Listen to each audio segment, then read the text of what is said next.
Everyone who has been following this story has their eyes locked on the adults, the lawyers, the filings, the names you already know. But I need you to stop for 1 second because there are four people sitting at the center of all of this who have never once been asked what they want. Four people who didn't sign up for any of this.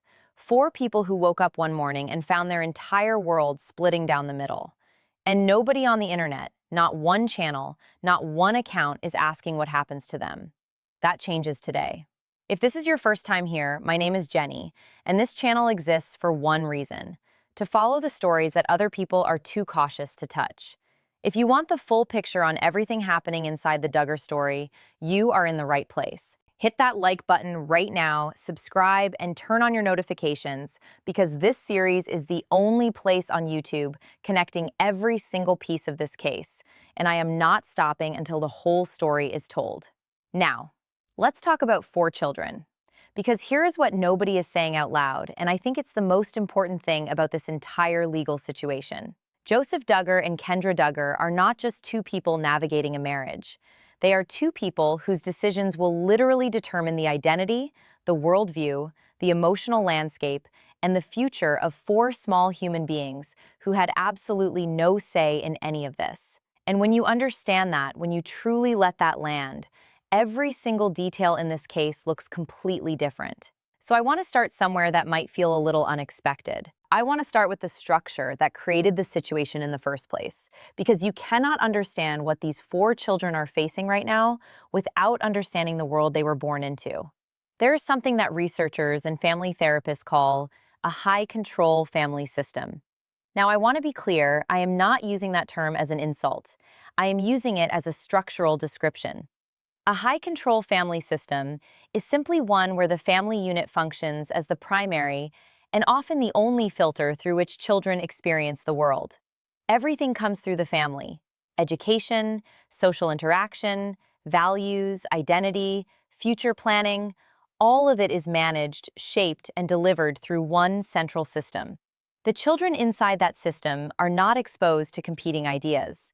They are not encouraged to develop independent frameworks for evaluating the world. They are given a blueprint, and the expectation, spoken or unspoken, is that the blueprint is complete. Now, here is why this matters so much for these four children specifically. Joseph Duggar was not just raised in a high-control family system. He was raised in one of the most publicly documented high-control family systems in modern American television history. Millions of people watched how that household operated. Homeschooling, the courtship model, the gender role assignments that began based on what was shown on camera in early childhood, the limited outside social interaction, the public declarations of shared values as a form of family identity. This was all documented. This was all broadcast. This was not speculation. This was a television show that ran for years and showed the world exactly how children in that household were shaped. And here's the question that I cannot stop thinking about, because it is the question that nobody is asking. If that is the blueprint, what are Joseph and Kendra's four children being built into right now? Let me introduce you to them. Because this is important, and I want you to see four individuals, not an abstract idea. These children are part of the public record. Their names, their birth years, all of it has been shared publicly by their parents across social media and in interviews. There is Garrett, the oldest, born in 2018. He came into this world when Joseph and Kendra were just beginning to build their public identity as a young Duggar couple. He has grown up entirely inside the framework of that identity. He doesn't know a version of his parents that wasn't being watched. Then there is Addison, born in 2019. She arrived right in the middle of what was, publicly, a picture-perfect Duggar marriage, the courtship model in action, the wholesome young family, the continuation of everything the Duggar brand had always promised its audience. Then Brooklyn, born in 2021. By the time Brooklyn arrived, the wider Duggar world was already beginning to fracture under the weight of what had been revealed about Josh Duggar. Brooklyn was born into a family that was publicly under pressure in a way it had never been before. And then Truly, the youngest, born in 2023. Truly came into the world at a moment when, based on everything we can piece together from public timelines, things between Joseph and Kendra were already moving toward the situation we are watching now. Four children, four different entry points into this story, Four completely different experiences of what it means to be a Duggar child in this particular moment in history. And here's what I need you to sit with, because this is where the emotional weight of this story truly lives. Every single one of those children is currently living inside the uncertainty of what comes next. They are children. They do not have the vocabulary for what is happening. They do not have the framework. They have not been prepared because nobody prepares children for this. And they are watching the two people who are supposed to be their entire world navigate something that is, by any honest measure, catastrophic for a family system built entirely on the idea that the family unit is sacred and unbreakable. Now I want to talk about Kendra, because I think Kendra is one of the most misread people in this entire story. And I think the misreading comes from looking at her the wrong way. A lot of people watched Kendra over the years and saw compliance. They saw a young woman who smiled and agreed and presented exactly the image that the Duggar framework required. And a lot of people interpreted that as evidence of one of two things. Either she was completely on board with everything, or she was too naive to know what she was inside of. I think both of those interpretations are wrong, and I think they are wrong for a reason that is deeply rooted in how high-control family systems actually function, particularly for mothers. Here is what I believe was happening. And I want to be honest with you, this is my theory. This is built from publicly observable behavior, from documented patterns in how high-control family systems operate, and from everything we have seen play out in real time. But it is a theory. I am giving you my best analysis, not a court document. Kendra was doing math. She was doing the specific, brutal, impossible math that mothers inside high-control systems have been doing for generations, and that most people on the outside never see, because it happens entirely in silence. The math works like this. If I stay quiet, I stay inside the system.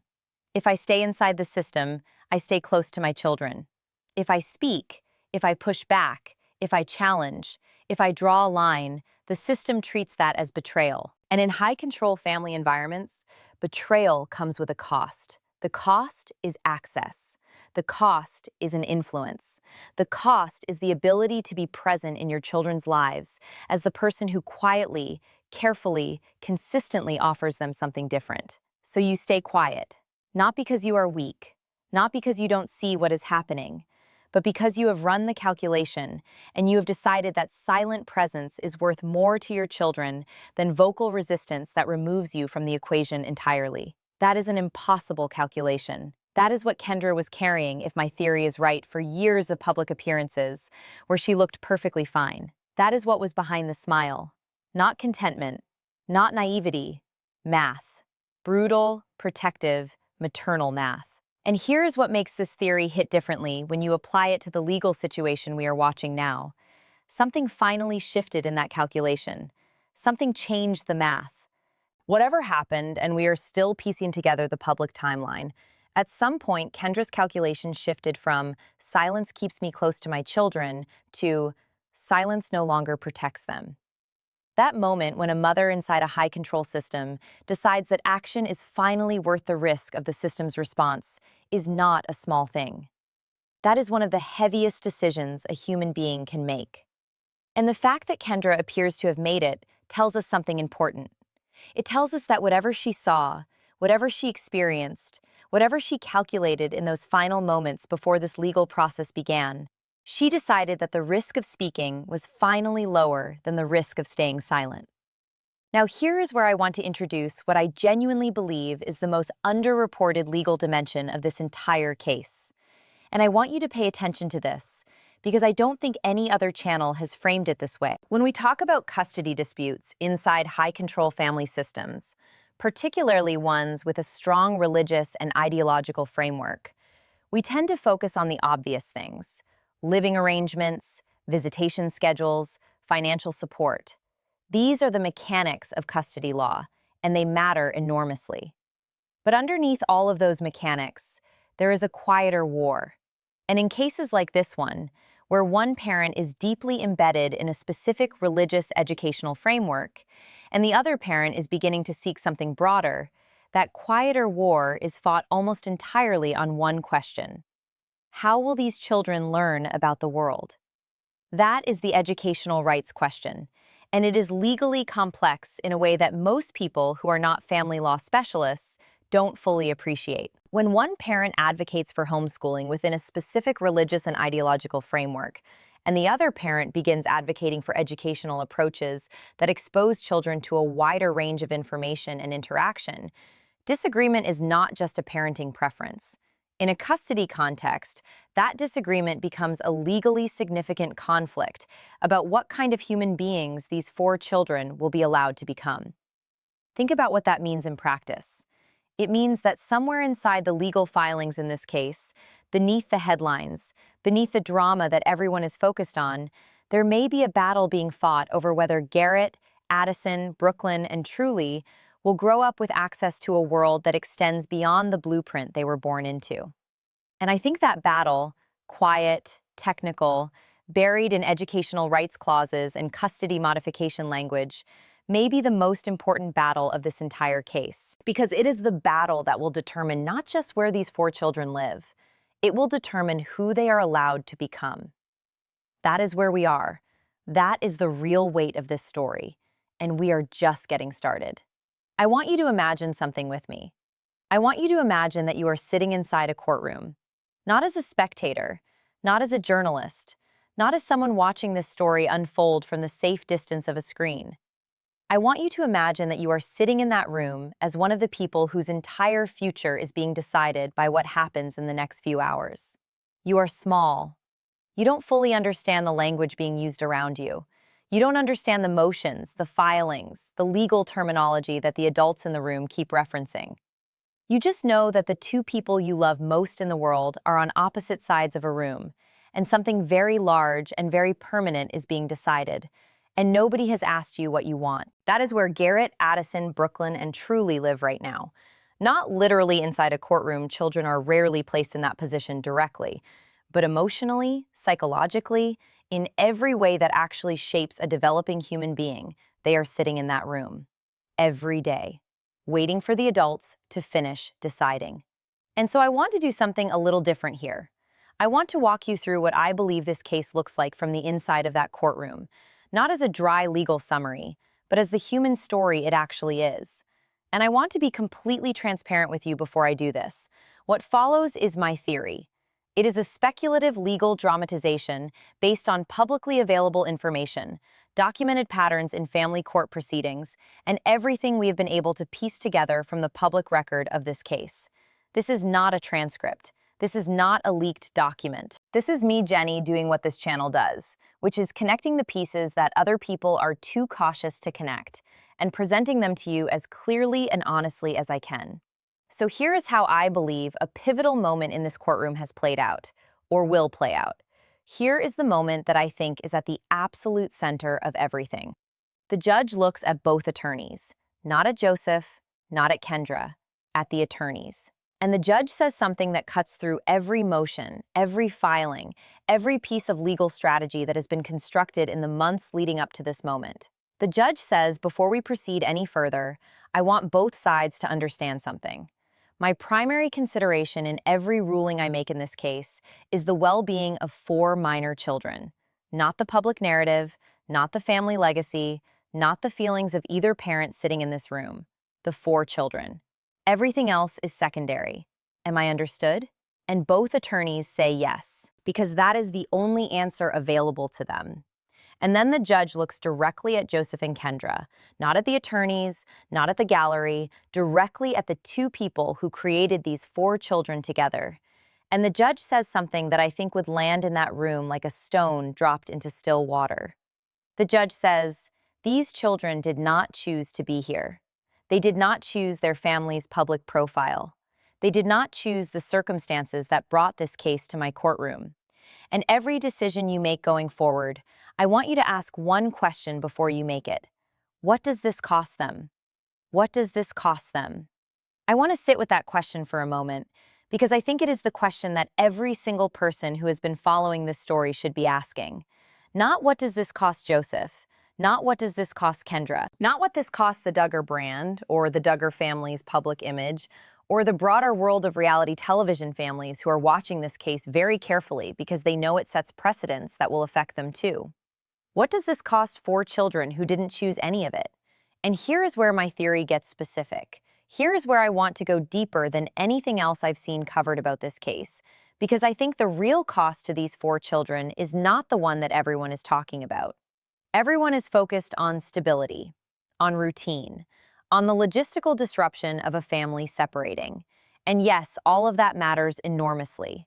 Disruption to routine is genuinely damaging to children, particularly young children, and particularly children who have been raised in an environment where the framework of family was presented as absolute and unbreakable. But I think the deepest cost, the one that will play out not over months, but over decades, is the cost to identity. And here is what I mean by that. Children who are raised inside high-control family systems, particularly ones with strong religious and ideological frameworks, build their entire sense of self on the foundation that system provides. Their identity is not separate from the system. It is constructed by the system, through the system, and for the continuation of the system. Homeschooling is not just an educational choice. It is an identity delivery mechanism. The courtship preparation that begins in early childhood is not just a set of rules about relationships. It is an identity delivery mechanism. The gender role assignments, the community boundaries, the language used inside the home, the stories told about who the family is and what the family stands for, all of it is delivering a continuous, coherent, closed message to these children about who they are. And here is what happens when that system fractures. When the system fractures, when the two people at the center of it end up on opposite sides of a legal proceeding, the identity delivery mechanism breaks. And 4 children are left holding pieces of an identity that was never designed to be examined from the outside. They were never given the tools to ask whether the blueprint fit them. They were never given exposure to enough of the wider world to know what questions to ask. And now, suddenly, the blueprint itself is in dispute. The 2 people who are supposed to agree on every line of that blueprint, who built their entire public identity around their shared agreement on every line of that blueprint, suddenly don't agree. And 4 children are watching that happen in real time. That is the identity cost. That is what I think the judge in this case, if the judge is paying attention to the deepest layer of what is in front of them, needs to be most focused on protecting against. Not just the logistical stability, the identity stability.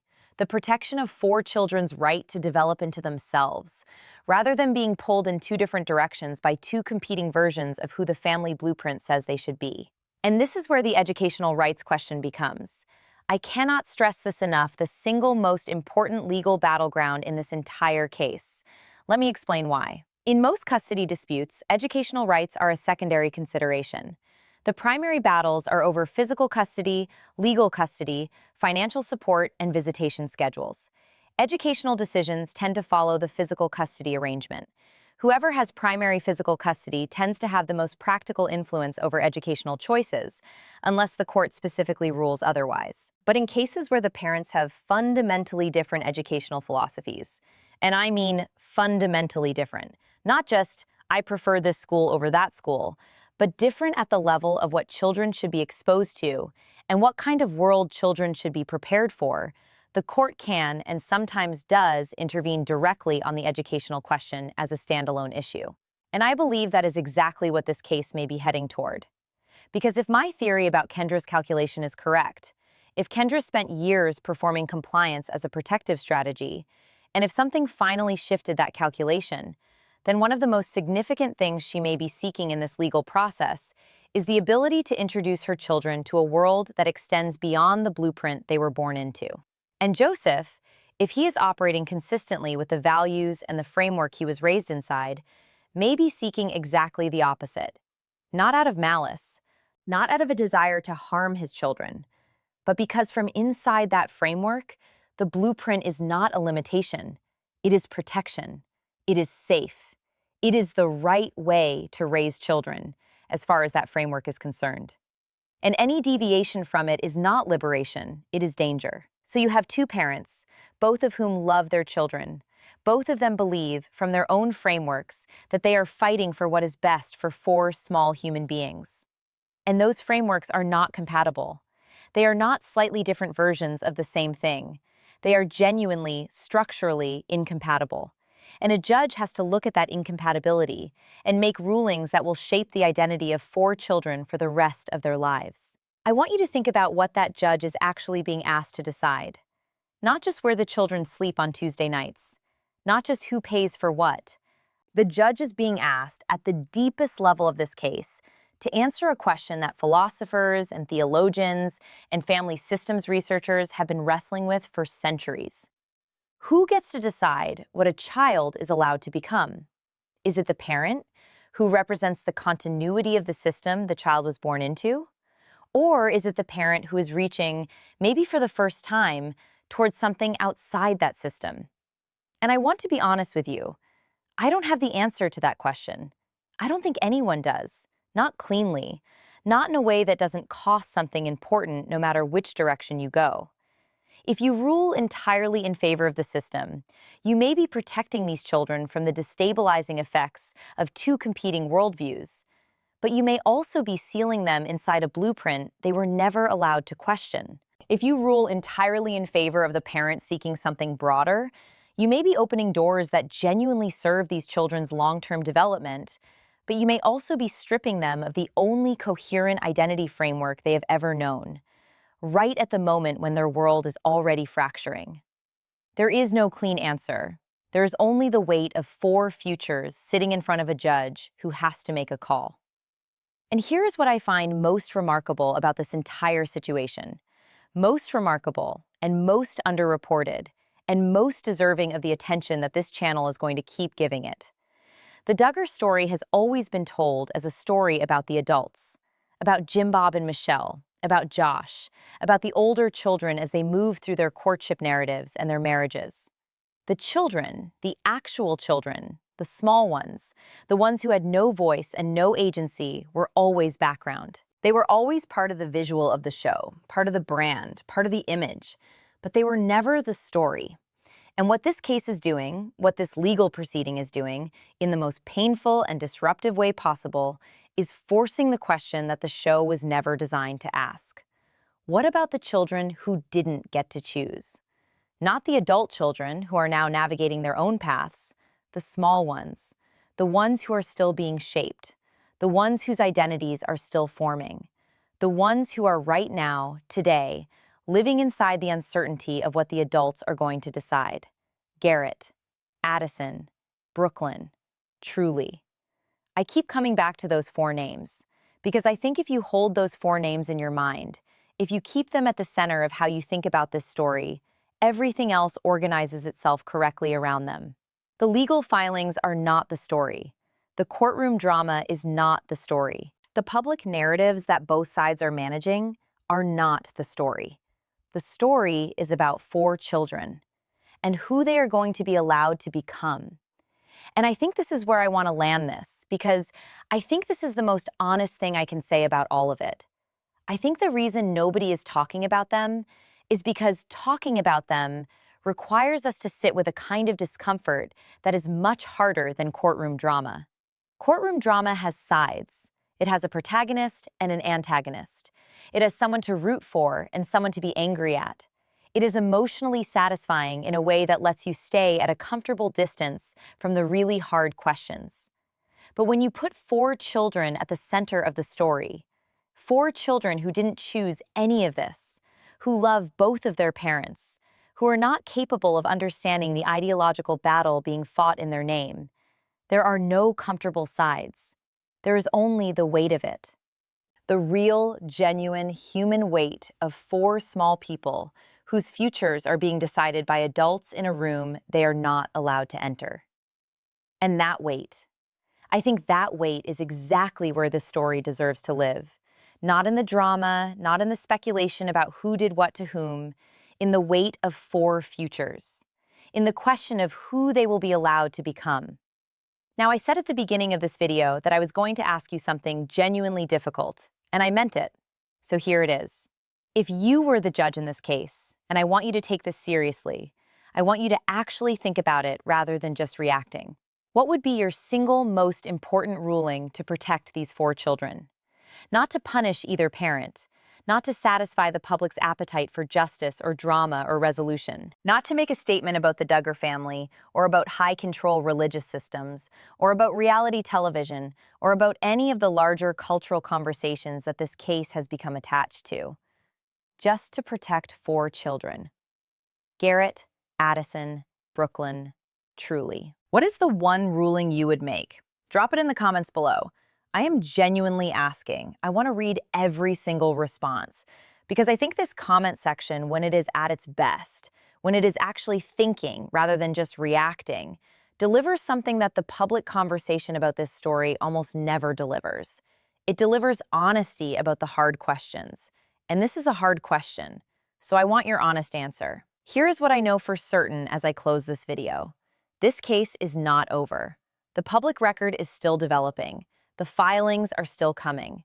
The details that we do not yet have access to will eventually surface because they always do, especially in cases with this level of public interest and this much at stake. And when they do, this channel will be here, connecting every piece, asking the questions that other people are too cautious to ask, following this story wherever it goes for as long as it takes. Because 4 children deserve to have someone asking, what happens to them? Even if the courtroom can't hear it, even if the public narrative keeps centering the adults, even if the drama keeps pulling everyone's attention away from the people who matter most. This channel will keep asking. And I need you here when the next piece drops. So if you are not subscribed, do it right now. Hit that subscribe button, turn on your notifications, because the next video in this series is going to go places that this one only pointed toward. We are going to go deeper into the educational rights question. We are going to look at what family court precedent actually says about cases like this one. And we are going to ask the question that I think is the most important question left in this entire story. And no, I am not going to tell you what it is yet. You need to be subscribed to find out. Like this video if it made you think differently about what this case is actually about. Share it with someone who cares about children caught inside situations they didn't create, because those people need to know this story exists. And they need to know it is being told with this level of care. And drop your ruling in the comments. I will be reading every single one. Garrett, Addison, Brooklyn, truly. 4 children, 1 courtroom, and a decision that will shape who they are allowed to become for the rest of their lives. I'm Jenny. This is the channel that doesn't look away, and I will see you in the next one.